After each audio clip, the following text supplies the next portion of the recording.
Welcome to the first part of chapter number 13 probability. Right, last આપણે chapter number 1 ને complete કર્યું. હવે આપણે chapter number 13 probability એટલે કે સંભાવનાની શરૂઆત કરીશું. બહુ જ ઇમ્પોર્ટન્ટ ચેપ્ટર કહેવાય JW પોઈન્ટ ઓફ વ્યૂ, અને આખા સિલેબસને આપણે જો કમ્પેર કરવા જઈએ તો સૌથી આઇસોલેટ થયેલું ચેપ્ટર કહેવાય. એટલે તમે ફર્સ્ટ ચેપ્ટર જુઓ કે 5, 6, 7, 8, 9 જુઓ તો એ આખું એક ચેપ્ટર ફંક્શન્સ રિલેટેડ એટલે કે કેલ્ક્યુલસની અંદર કવરઅપ થાય. સેકન્ડ, થર્ડ, ફોર્થ ચેપ્ટર જે છે તે એલ્જેબ્રામાં કવરઅપ થાય. રાઈટ, 10, 11 ને તમે વેક્ટર્સના ફોર્મેટમાં કન્સિડર કરી શકો. જ્યારે આ 13th નંબરનું ચેપ્ટર છે તે કમ્પ્લીટલી ડિફરન્ટ ચેપ્ટર છે. ઓકે, આને બીજા કોઈ ચેપ્ટર સાથે કોઈ પણ પ્રકારનું કનેક્શન નથી. રાઈટ, સંભાવના ઓલરેડી તમે થોડું ઘણું 11મા ધોરણમાં ભણીને આવ્યા. આપણે એની પણ અહીંયા ચર્ચા કરીશું કે શું હતું એની અંદર. રાઈટ, અને મેઇનલી આ સબ્જેક્ટ આ જે ચેપ્ટર છે તે કોમર્સમાં પણ આવે, એટલે આપણે આને ટેકનિકલ ચેપ્ટર કહેવા કરતા એક જનરલ ચેપ્ટર તરીકે વધારે ઇમ્પોર્ટન્સ આપીશું. આનો યુઝેજ JEE તો ખરો જ, પણ સાથે સાથે જીપીએસસી, યુપીએસસી જેવી એન્ટ્રન્સ એક્ઝામની અંદર પણ એઝ એન એપ્ટિટ્યુડ ટેસ્ટ, જે એપ્ટિટ્યુડનો પોર્શન આવે છે એની અંદર પણ આ ચેપ્ટરનો યુઝ થાય છે. ગેટ માટેની કે કેટ માટે એટલે કે MBA માટેની જે એક્ઝામ્સ આવે છે, કેટ છે કે એન્જિનિયરિંગના એડમિશન માટે એટલે માસ્ટર્સ માટેના એડમિશન માટે જે ગેટ હોય, રાઈટ, તો એવી જે એન્ટ્રન્સ એક્ઝામ્સ છે એમાં પણ આ પ્રોબેબિલિટીને as a part of aptitude questions તરીકે એ લોકો પૂછે છે. ઓકે, સો ઓવરઓલ જનરલ રીતે પણ તમને આ ચેપ્ટરનું ઇમ્પોર્ટન્સ વધારે છે. સો બહુ conceptual chapter, complete logical chapter. Right, so ધ્યાનથી આખા ચેપ્ટરને સમજવાનું છે. ટોટલ 5 સ્વાધ્યાય છે અંદર અને એક પ્રક્રિયાનો સ્વાધ્યાય. 5 સ્વાધ્યાય રિલેટેડ 5 અલગ અલગ ટોપિક છે અને 5 બહુ જ ઇમ્પોર્ટન્ટ ટોપિક. 5 ટોપિક એકબીજા સાથે સમહાવ ઇન્ટર રિલેટેડ છે. રાઈટ, 5ની અંદર કંઈક ને કંઈક નાના નાના સૂત્ર આવશે, પણ સૂત્ર કરતા એ સૂત્ર અપ્લાય કરવા માટેની જે સમજણ હોવી જોઈએ, દેટ ઇઝ મોર ઇમ્પોર્ટન્ટ. સો આપણે આ સેશનથી શરૂઆત કરીશું અને બને એટલું ડિટેલમાં કોન્સેપ્ચ્યુઅલી આખા ચેપ્ટરને સમજવાની ટ્રાય કરીશું. ઓકે, તો શરૂ કરીએ. ચેપ્ટર નંબર 13, સંભાવના એટલે કે ભાઈ પ્રોબેબિલિટી. ઓકે, સૌથી પહેલા તો આપણે જે સંભાવના 11th સ્ટાન્ડર્ડમાં સ્ટડી કરીને આવ્યા એની આપણે ચર્ચા કરીએ. તો જ્યારે તમે 11th સ્ટાન્ડર્ડની અંદર સંભાવના સ્ટડી કર્યું તો એની અંદર શું વસ્તુ હતી, કઈ કઈ વસ્તુ હતી? તો સૌથી પહેલું હતું એક યાદચ્છિક ચલ એટલે કે નિદર્શાવક, જેને તમે યુ કહેતા હતા, કે જેમાં U1, U2, U3 dot dot up to UN ઘટકો હોય. બીજું હતું માંગેલ ઘટના, જેની અંદર A1, A2 up to AR એટલે કે R ઘટકો હોય. એટલે અહીંયા આપણે એવું કહી શકીએ કે નંબર ઓફ U બરાબર N ઘટકો અને નંબર ઓફ A બરાબર R ઘટકો. રાઈટ, તો આના પરથી આપણે એવું કહી શકીએ કે ઘટના એ ઉદ્ભવે તેની સંભાવના P of A બરાબર R/N. આટલી વસ્તુ આપણને ખ્યાલ છે. રાઈટ, ઘટના એ ઉદ્ભવે એની સંભાવના R/N થશે. અચ્છા, આને આપણે એવું પણ યાદ રાખેલું હતું કે છેદમાં કુલ પરિણામ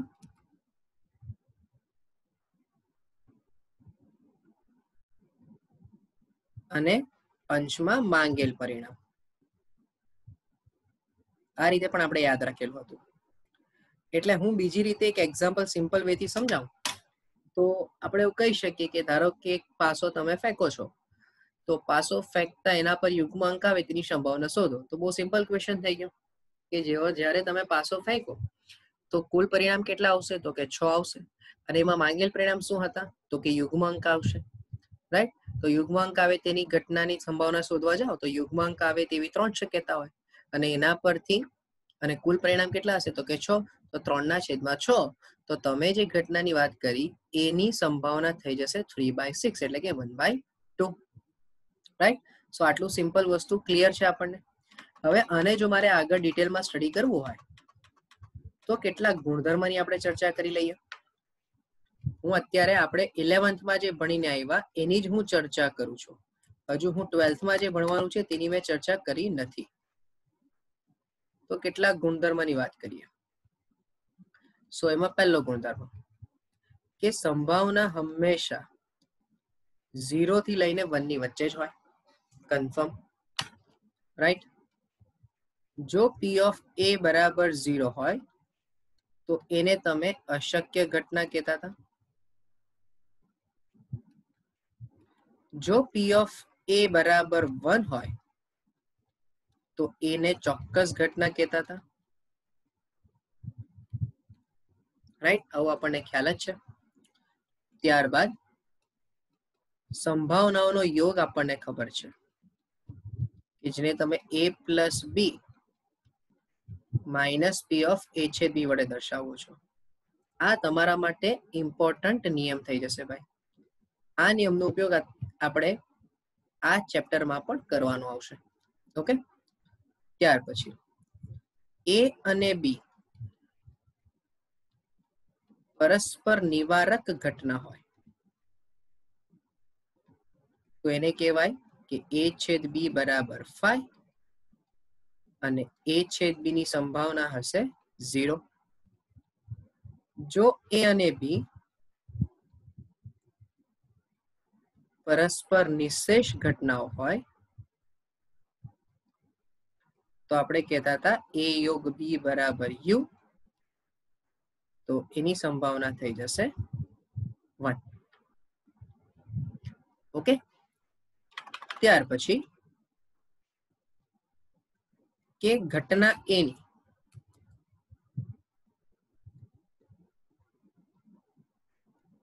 પૂરક ઘટના A ડેશ હોય તો P ઓફ A ડેશ બરાબર P of U minus P of A, એટલે કે P ઓફ A ડેશ ને 1 માઇનસ P ઓફ A લખી શકાય. એટલે કે એવું ગુજરાતી ભાષામાં કહી શકાય કે પૂરક ઘટનાની સંભાવના બરાબર 1 માઇનસ આપેલ ઘટનાની સંભાવના. ઓકે? સો આટલા ગુણધર્મની જે આપણે વાત કરી, રાઈટ? અને આને રિલેટેડ જે નિયમો હતા એમાં પણ ખાસ કરીને P of A union B જે આ ત્રીજો નિયમ છે એ તમારા માટે ખાસ અગત્ય. ઓકે? સો આટલા ગુણધર્મ જે હતા તે તમે ઓલરેડી 11th સ્ટાન્ડર્ડમાં ભણીને આવ્યા. એની સાથે સાથે જેટલા પણ નિયમ છે, તફાવત ગણના, સંમિત તફાવત ગણના, યાદ હોય તો P of A minus B, હા, P of A minus B બરાબર P of A minus P of A છેદ B, આવી પણ પ્રકારની ઘટનાઓની સંભાવના તમે શોધી છે. ઓકે? તો ટૂંકમાં એને હું વધારે ડિટેલમાં નથી લઈ જતો કારણ કે જેટલા જરૂરી ને કામના નિયમો છે જે આપણને આ ચેપ્ટરમાં કામ લાગશે એની જ મેં અત્યારે અહીંયા ચર્ચા કરી છે. ઓકે? તો હવે જે આપણે ચર્ચા કરવી છે એ ચર્ચા માટે જે 12th આવશે તે, તો હવે આપણે ભણવાનું છે શરતી સંભાવના, અને કહેવાય કન્ડિશનલ પ્રોબેબિલિટી.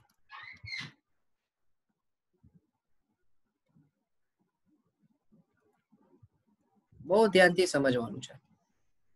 શરૂ કરતા પહેલા હું 2 એક્ઝામ્પલ લઉં. 2 અલગ અલગ સ્ટેટમેન્ટ આપણે સમજીએ. ધ્યાનથી સમજો.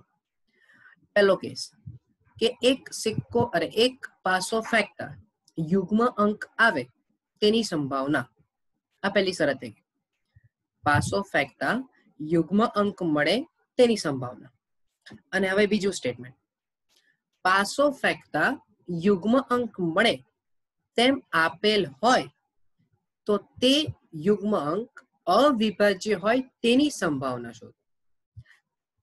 2 સ્ટેટમેન્ટ હું બોલ્યો. બે અલગ અલગ સ્ટેટમેન્ટ બોલ્યો અને એની વચ્ચેનો ડિફરન્સ તમને સમજવા આવવો જોઈએ. ફરીથી હું બોલું કે પાસો ફેંકતા યુગ્મ અંક મળે તેની સંભાવના શોધો, અથવા બીજું સ્ટેટમેન્ટ પાસો ફેંકતા યુગ્મ અંક મળે તેમ આપેલ હોય તો તે યુગ્મ અંક અવિભાજ્ય હોય તેની સંભાવના શોધો. હવે બહુ સિમ્પલ વે થી જો આપણે લેક્ચર લાઈવ લેતા હોતે તો હું ક્વેશ્ચનિંગ ડાયરેક્ટ કરી લેતે કે શું ડિફરન્સ ખબર પડી, પણ અત્યારે હું ડાયરેક્ટ તમને કહી દઉં કે બે વચ્ચેનો ડિફરન્સ શું હતો. પહેલાની અંદર એક પરિણામ, કુલ પરિણામ મળી ગયા મને કે ભાઈ પાસો ફેંકો, અને એના પરથી સીધી જ એક ઘટનાની સંભાવના શોધવાની હતી કે યુગ્મ અંક મળે, જે આપણે ઓલરેડી આગળ શરૂઆતમાં ડિસ્કસ કર્યું. જ્યારે બીજું જે સ્ટેટમેન્ટ કીધું મેં એની અંદર હું 3 વસ્તુ બોલ્યો. પહેલું, એક તો પાસો ફેંકો એટલે કુલ પરિણામ 6 મળશે. બીજું અને સૌથી અગત્યનો કે જેને લીધે આખી કન્ડિશન ચેન્જ થઈ કે યુગ્મ અંક મળે તેમ આપેલ છે અને આવું હોય તો તે યુગ્મ અંક અવિભાજ્ય હોય તેની સંભાવના શોધો. એટલે અહીંયા સંભાવના યુગ્મ અંકની નથી, અહીંયા સંભાવના શોધવાની છે અવિભાજ્ય અંકની. પણ આ કયો અવિભાજ્ય અંક હશે કે જે પોતે યુગ્મ હશે? એટલે પહેલા સ્ટેટમેન્ટમાં બે જ શરત હતી, નિદર્શાવક અને માંગેલ ઘટના. જ્યારે હવે 3 શરત આવી, નિદર્શાવક પણ હશે, માંગેલ ઘટના પણ હશે અને એક શરત કે જેને તમે આપેલ ઘટના કહેશો. ઓકે, સો શરતી સંભાવનાની અંદર શું આવ્યું તો કે તમારે અવિભાજ્ય અંક તો શોધવાનો હતો, પણ કેવો અવિભાજ્ય અંક તો કે યુગ્મ અવિભાજ્ય અંક. આ શરત થઈ ગઈ. એટલે જો હું લખું તો વધારે સારી રીતે ખબર પડે. આપણે લખીએ અહીંયા કે સૌથી પહેલું તો નિદર્શાવક હોય કે જેની અંદર u1 u2 u3 up to un ઘટકો હશે. પછી આવશે આપેલ ઘટના b બરાબર કે જેની અંદર b1 b2 dot dot up to bm ઘટકો હશે. અને ત્રીજું આવશે માંગેલ ઘટના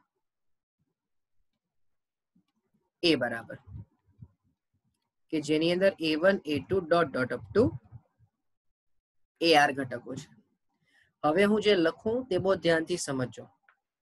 તો ઘટના બી ને સાપેક્ષ ઘટના એ ઉદ્ભવે તેની સંભાવના p of a given b. Normal શરતની અંદર તમે જો સૌથી પહેલી વાર્તા સમજો તો સીધી p of a જ લખેલું હતું કે સીધે સીધું મને ઘટના એ ઉદ્ભવે તેની જ સંભાવના શોધવી હતી. પણ હવે અહીં જે મેં નોટેશન આપ્યું છે તે અલગ છે, ધ્યાનથી સમજો. અહીં મેં નોટેશન આપ્યું છે કે ઘટના બી ને સાપેક્ષ ઘટના એ ઉદ્ભવે તેની સંભાવના. એટલે નોટેશન થઈ જશે p of a given b. શું બોલાશે? a given b. a slash એટલે given અને b એટલે આપેલ. ઓકે, ગુજરાતી ભાષામાં a શરતી b, a શરતી b ની સંભાવના, અથવા તો રિવર્સ જાવ તો b ને સાપેક્ષ a ની સંભાવના. બોલતો બોલો જાઉં છું તેમ તેમ એરો ફરતો જાય છે. b ને સાપેક્ષ a ની સંભાવના અથવા તો probability of a given by b is equals to p of a છેદ b by p of b. આ તમારા માટે પહેલું સૂત્ર થઈ ગયું ભાઈ, અને તે પણ મોસ્ટ ઇમ્પોર્ટન્ટ ઇક્વેશન થઈ ગયું. આખું સ્વાધ્યાય 7.1 માત્ર ને માત્ર આ જ સૂત્ર પર રહેલ છે. એટલે અહીં આપણે એવું કરી શકાય કે p of a છેદ b. હવે ધ્યાનથી સમજવાનો અર્થ શું થયો તે. તો કે જ્યારે આપણે એવું એક એક્ઝામ્પલ લીધું કે તમે પાસો ફેંકો, અહીં આપણે એવું લખી દઈએ કે જ્યાં p of b શું હશે તો કે p of b એટલે b ની સંભાવના. કોના સંદર્ભમાં લેવાનું? નિદર્શાવકના સંદર્ભમાં જ લેવાનું.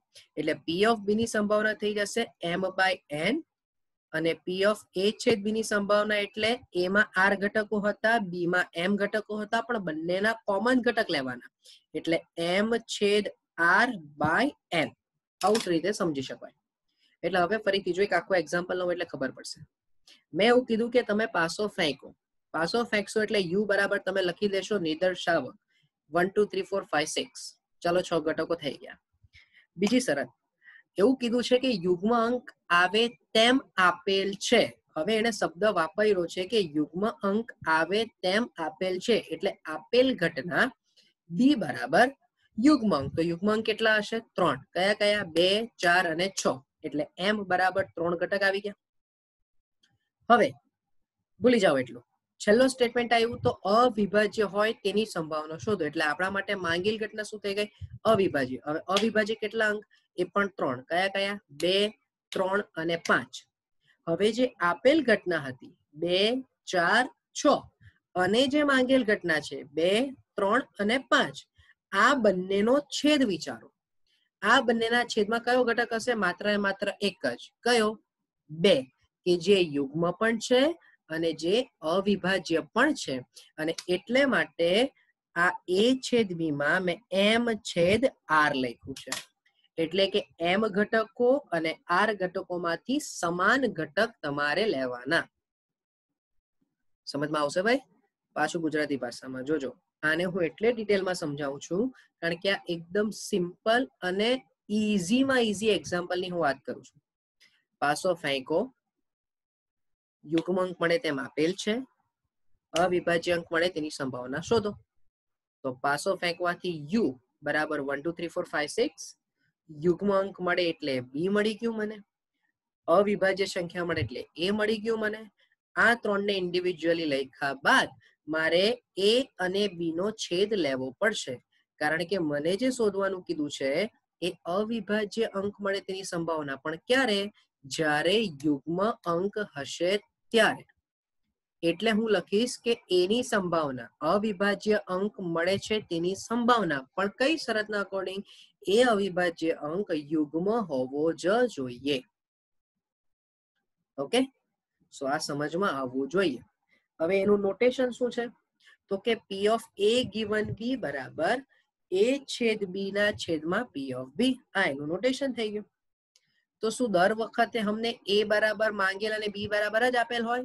તો ના, એવું જરૂરી નથી.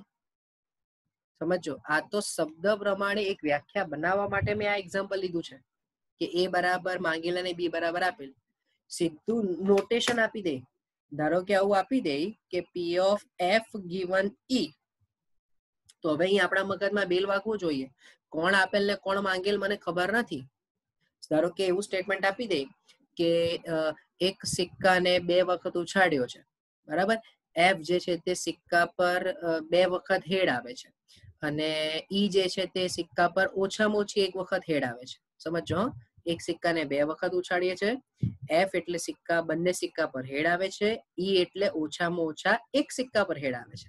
અને ઈ ગીવ એફ ગિવન ઈ શોધો. તો મેં જે સ્ટેટમેન્ટની વાત કરી એમાં કોણ આપેલ ને કોણ માંગેલ તો મને ખબર જ નહીં હતી. સમજો, હા, કોણ આપેલ અને કોણ માંગેલ મને ખબર હતી નહીં.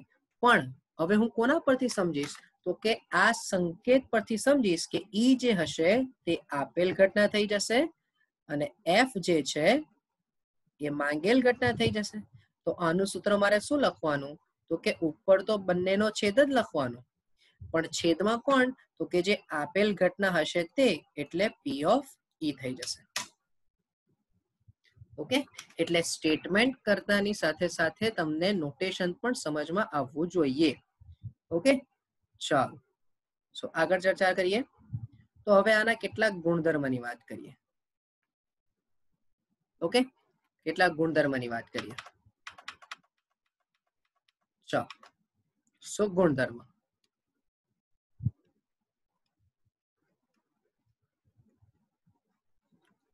ગુણધર્મની વાત, જેમ તમે નોર્મલ સાદી સંભાવનાના ગુણધર્મ જોયા તેમ શરતી સંભાવનાના પણ ગુણધર્મ હશે.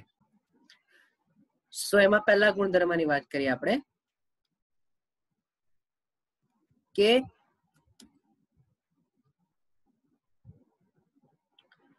A અને B ઘટના તથા આ A અને B ઘટના માટે S એ નિદર્શાવક હોય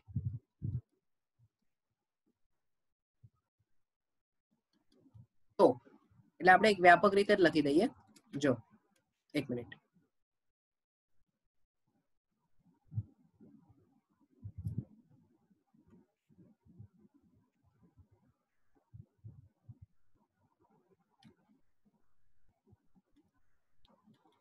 એ ઘટના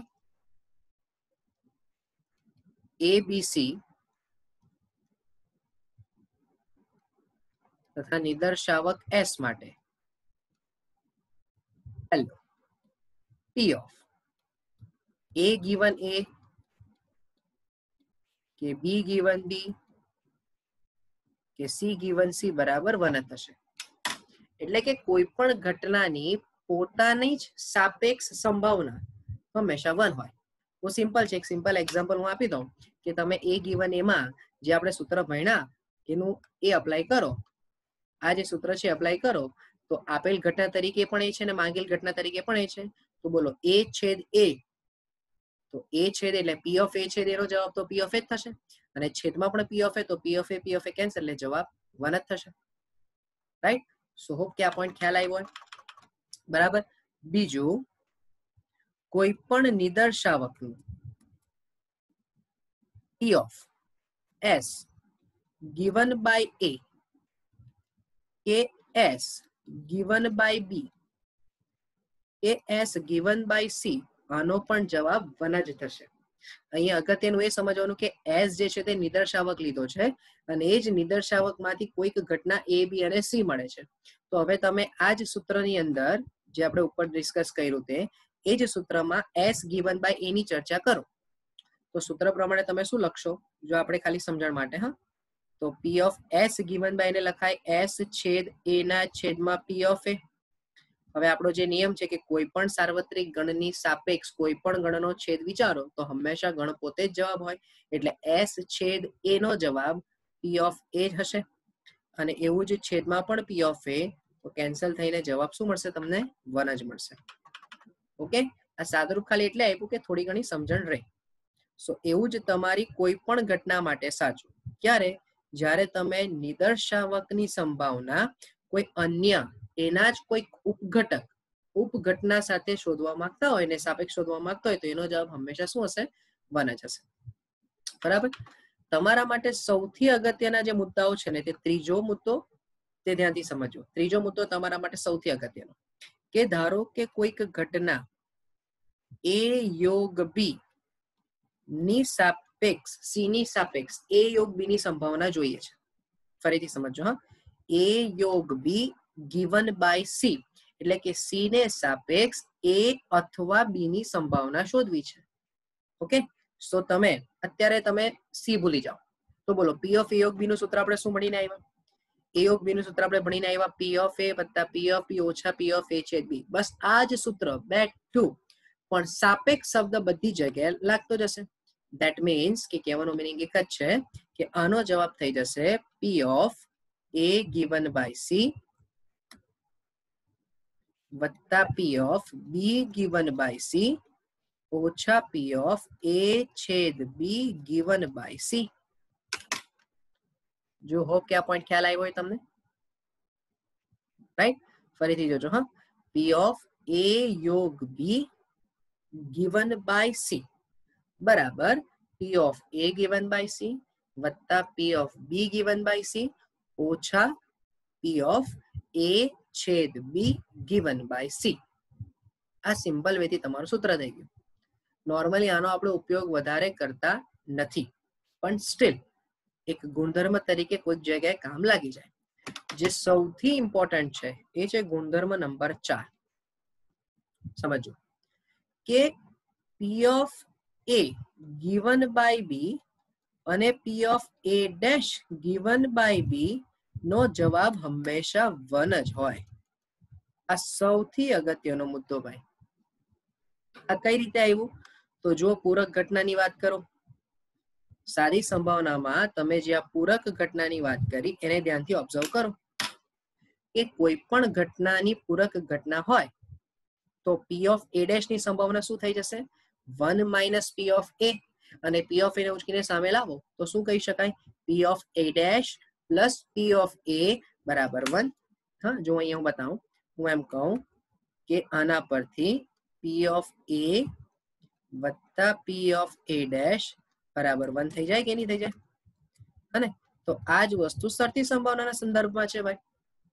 આ જ વસ્તુ શરતી સંભાવનાના સંદર્ભમાં છે કે P of A given B plus P of A dash given B બરાબર 1 થઈ જશે, રાઈટ? અચ્છા, ધારો કે LHS ને ચેક કરી, જો આને હું સાબિતી આપી દઉં. બોલો, પી ઓફ એ ગિવન બી નું સૂત્ર શું લખાશે? a છેદ b ના છેદમાં પી ઓફ બી. ઓકે, અને a ડેશ છેદ b નું સૂત્ર શું લખાશે? તો આવી રીતે લખાય કે નહીં લખાય? ના છેદમાં પી ઓફ બી, રાઈટ? હવે તમે એમ વિચારો કે આ પી ઓફ એ છેદ બી વત્તા પી ઓફ એ ડેશ છેદ બી ભાગ્યા પી ઓફ બી, રાઈટ? હવે જોજો, જરા ધ્યાનથી સમજો. હા, આ પી ઓફ એ છેદ બી બેઠો. અચ્છા, આ પી ઓફ બી છેદ એ ડેશ જે છે, હા, બી છેદ એ ડેશ, એને હું બી માઇનસ એ છેદ બી વડે દર્શાવી શકું ભાઈ? હા, ગણ સિદ્ધાંતમાં આ વસ્તુ ભણીને આવ્યા છો તમે, રાઈટ? તો વત્તા કરીને P of B minus P of A છેદ બી ના છેદમાં પી ઓફ બી, તો પ્લસ પી ઓફ એ છેદ બી ને માઇનસ પી ઓફ એ છેદ બી કેન્સલ, તો તમને મળી જશે P of B upon P of B. ઉપર નીચેથી પી ઓફ બી કેન્સલ, તો જવાબ તરીકે 1 આવી ગયો. સો હોપ કે આ પોઈન્ટ તમને સાબિતી ક્લિયર થઈ હોય, રાઈટ? કંઈ પણ ડાઉટ લાગે છે તો તમે કોમેન્ટ બોક્સમાં એના વિશે લખી શકો છો, અથવા પર્સનલ કોન્ટેક્ટ પણ મેં તમને દરેક સેશનમાં મારો આપ્યો છે, કીધો છે, એના થ્રુ તમે મને મેસેજ પણ કરી શકો છો. સાબિતી કોઈ પૂછવાનું નથી, અગત્યનું એ છે કે આ ગુણધર્મ તમારા માટે ક્લિયર થવો જોઈએ. આનો આપણે ઘણી વખત ઉપયોગ કરીશું. ઓકે, સો અત્યારે તમે શું યાદ રાખ્યું કે શરતી સંભાવનાની અંદર આપેલ ઘટના માંગેલ ઘટના હોય અને નિદર્શાવક હોય તો તમારું સૂત્ર પી ઓફ એ ગિવન બી બરાબર પી ઓફ એ છેદ બી બાય પી ઓફ બી થશે. ઓકે, સો આજે આપણે કેટલાક બેઝિક ક્વેશ્ચન્સની શરૂઆત કરીએ. તો શરૂઆત કરીએ આપણે સ્વાધ્યાય 13.1 થી. બહુ સિમ્પલ ક્વેશ્ચન છે. ઓકે, ચાલો તો પહેલા ક્વેશ્ચનની ચર્ચા કરીએ. પહેલા ક્વેશ્ચનની અંદર છે કે ઘટના ઈ અને એફ માટે પી ઓફ ઈ બરાબર 0.6, પી ઓફ એફ બરાબર 0.3, પી ઓફ ઈ છેદ એફ બરાબર 0.2 આપેલ છે. તો બોલો, પહેલું શોધવું છે મને પી ઓફ ઈ ગિવન એફ. તો યાદ કરો આપણા માટે સૂત્ર શું છે? અહીં ઈ જે હશે તે માંગેલ ઘટના હશે, એફ જે હશે તે આપેલ ઘટના હશે, એટલે સૂત્ર યાદ રાખવું પડશે તમારે ઈ છેદ એફ ના છેદમાં પી ઓફ એફ. ચલો બોલો, અહીંયા ઈ છેદ એફ આપી દીધું છે 0.2, પી ઓફ એફ આપી દીધું છે 0.3, તો તમારો આન્સર થઈ જશે 2/3. That's it, right? Second number પર જઈએ. બીજું છે પી ઓફ એફ ગિવન ઈ. તો બોલો, છેદ અંશમાં તો ઈ છેદ એફ જ જશે અને છેદમાં પી ઓફ ઈ થઈ જશે. તો આ થઈ જશે 0.2/0.6, 2/6, એટલે આન્સર થઈ જશે 1/3. રાઈટ? બહુ સિમ્પલ ક્વેશ્ચન છે ભાઈ. જો સૂત્ર ખ્યાલ આવી જાય તો ક્વેશ્ચન ઘણો ઈઝી છે. ચાલો ત્યાર પછી નંબર 2 ની વાત કરીએ. નંબર 2 માં છે કે પી ઓફ બી બરાબર 0.5, પી ઓફ એ છેદ બી બરાબર 0.32, તો પી ઓફ એ ગિવન બી શોધવું છે. તો પહેલા તો પી ઓફ એ ગિવન બી નું સૂત્ર યાદ આવી જાય. તો પી ઓફ એ ગિવન બી એટલે એ છેદ બી ના છેદમાં પી ઓફ બી. ચાલો, એ છેદ બી એટલે 0.32 આપી દીધું છે અને 0.5 એટલે કે 0.50 કહેવાય. તો આ બેઝિકલી થઈ જશે 32 ના છેદમાં 50, એટલે 16 દુ 32 અને 25 દુ 50. આન્સર થઈ જશે. જો ભાઈ સંભાવના છે, શરતી હોય કે સાદી સંભાવના હોય, હંમેશા સંભાવનાનો જવાબ 0 થી 1 માં જ હશે, એ ક્યારે પણ બદલાવાનો નથી. ઓકે, ચાલો નેક્સ્ટ ક્વેશ્ચન પર જઈએ. નંબર 3. નેક્સ્ટ ક્વેશ્ચન ની અંદર છે કે P of A બરાબર 0.8, P of B બરાબર 0.5 અને P of B given એ 0.4 છે. તો સૌથી પહેલું P of A છેદ B શોધવું છે. અચ્છા, તમને જે given છે એ છે P of B given A. સો ચર્ચા એમ કરી કે B given એનું સૂત્ર શું હશે? B છેદ A ના છેદમાં P of A આ સૂત્ર હશે. જો સૂત્રની ક્લેરિટી હોવી જોઈએ. હા, અત્યારે આપણે જે દાખલાઓ ગણી રહ્યા છે એ સિમ્પલ ને ઈઝી સૂત્ર પર આધારિત દાખલાઓ પર જઈ રહ્યા છે. આ સેશનમાં આપણે આવા જ દાખલા સોલ્વ કરવાના છે. ઓકે, ચાલો હવે વિચારો. P of B given એ તમને આપ્યું છે 0.4. P of B છે તે શોધવાનું છે અને P of A જે છે એ છે તમારી પાસે 0.8. તો અહીં આપણે એવું કહી શકીએ ને કે P of A છેદ B બરાબર 0.4 ઇન્ટુ 0.8. એનો મીનિંગ કે P of A છેદ B નો જવાબ થઈ જશે 0.32. ચાલો, એટલે આ પહેલાનો આન્સર આવી ગયો ભાઈ તમારી પાસે. ઓકે, સો પહેલાનો આન્સર થઈ જશે તમારો 0.32. ત્યારબાદ નંબર 2 માં છે P of A given B. તો P of A given B બરાબર થઈ જશે P of A છેદ B by P of B. ચલો, P of A છેદ B આપણે અત્યારે શોધી લીધું 0.32 by 0.50. એટલે અગેન 32 by 50 તો 16 by 25 આ આન્સર થઈ જશે. અને થર્ડ નંબરની અંદર છે P of A યોગ B. હવે આના માટે આપણે જે સૂત્ર યાદ રાખ્યું કે P of A વત્તા P of B ઓછા P of A છેદ B, આનો આપણે યુટિલાઇઝ કરીશું. તો 0.8 વત્તા 0.5 ઓછા A છેદ B એટલે 0.32. તો આ 1.13 ઓછા 0.32 એટલે આન્સર આવી જશે 0.98. ઓકે, સો જોઈ લો તમે, ઘણા ઈઝી ક્વેશ્ચન્સ છે. આવા ક્વેશ્ચન્સ મેઇનલી તમને MCQ માં પૂછાશે. ત્યારબાદ નંબર 4 ની અંદર 4 નંબરની અંદર ક્વેશ્ચન છે કે 2 times P of A બરાબર P of B બરાબર 5/13. સો સૌથી પહેલા આના પરથી આપણને P of A ની કિંમત મળી જાય. P of A બરાબર 5/26 અને P of B બરાબર 5/13. ઓકે, ચાલો તમારી પાસે છે P of A given B. તો પહેલા તો આપણે P of A given B નું સૂત્ર વિચારી લઈએ. તો P of A given B નું સૂત્ર થઈ જશે P of A છેદ B upon P of B. હવે આના પરથી આપણે સૌપ્રથમ શું શોધીશું? A છેદ B શોધીશું અને એના પરથી આપણે P of A યોગ B ની કિંમત લઈ લેશું. ઓકે, ચાલો તો A given B ની કિંમત છે 2/5 ડોટ, અથવા તો આપણે પહેલા એક કામ કરી લઈએ.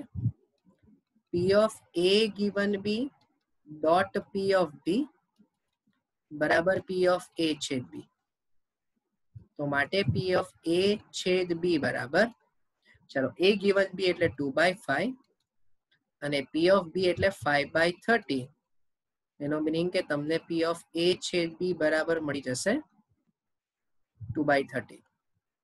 અને હવે A યોગ B નું સૂત્ર વિચારી લઈએ. તો એ છે P of A વત્તા P of B minus A છેદ B. એટલે P of A છે મારી પાસે 5/26 પ્લસ P of B છે 5/13 અને અહીંયા 2/13. તો 26, તો 5 વત્તા 10 ઓછા 4 તો 11/26. આ મારો જવાબ થઈ જશે A યોગ B નો. ઓકે, સમજી શકો છો, બહુ સિમ્પલ ક્વેશ્ચન છે, રાઈટ? એવું જ તમે ક્વેશ્ચન નંબર 5 ની ચર્ચા કરો. ચાલો, તો ક્વેશ્ચન નંબર 5 માં આપણી પાસે છે P of A બરાબર P of B બરાબર ને A યોગ B ઓલરેડી આપ્યું છે તમને. તો સૌ પ્રથમ P of A યોગ B બરાબર P of A વત્તા B ઓછા A છેદ B. તો P of A યોગ B એટલે 7/11 6/11 વત્તા 5/11 ઓછા A છેદ B. તો આના પરથી સૌ પ્રથમ આપણે ડાયરેક્ટ A છેદ B વિચારીએ તો 5 ને 6 11 ઓછા 7 એટલે 4/11 મળી જશે. હવે A given B જ્યારે આપણે વિચારતા હોઈએ તો સૂત્ર આપણને ખ્યાલ જ છે A છેદ B ના છેદમાં P of B સૂત્ર થઈ જશે. તો 4/11 અને P of B છે મારી પાસે 5/11 એટલે જવાબ 4/5 થઈ જશે. તથા P of B given એની વાત કરીએ તો A છેદ B ના છેદમાં P of A તો 4/11 upon 6/11 એટલે ફાઇનલ આન્સર 2/3. ઓકે, સો આપણે આ સેશનમાં આટલું જ કવર કરીએ. નેક્સ્ટ સેશનમાં આપણે આના વ્યવહારુ દાખલા કે જ્યાં સ્ટેટમેન્ટનો યુઝ થશે. આ તો બધા કેલ્ક્યુલેટિવ ક્વેશ્ચન્સ થઈ ગયા, ડાયરેક્ટ ફોર્મ્યુલાનો યુઝ કરીએ. નેક્સ્ટ સેશનમાં આપણે કઈ રીતે ફોર્મ્યુલાને બનાવવાનું અને સ્ટેટમેન્ટ પરથી સમજવાનું એની ચર્ચા કરીશું.